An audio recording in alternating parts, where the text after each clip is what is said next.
ఒకే రోజు ఈ గ్రామ సభ తీర్మానాలు చేయాలి అనేది చాలామంది కోరికది.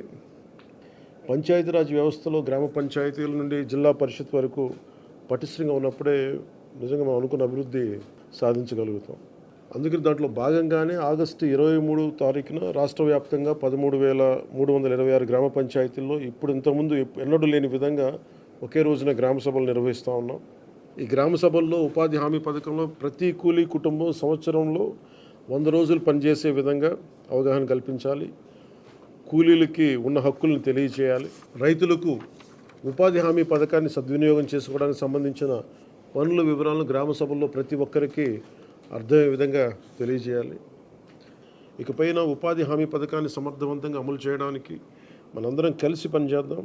పథకం అమలులో మన రాష్ట్రాన్ని దేశంలోనే మళ్ళా మొదటి స్థానంలో ఉంచడానికి కృషి చేయాలని కోరుకుంటా ఉన్నాను. గ్రామాలను అభివృద్ధి చేసే మహాత్మా గాంధీ గారి కళలాగా గ్రామ స్వరాజ్యాన్ని స్థాపించాలి, ఆ దిశగా అడుగులు వేయాలని చెప్పి మీరందరూ కలిసి మాకు సహాయ సహకారాలు ఇవ్వాలని మనస్ఫూర్తిగా కోరుకుంటున్నాను.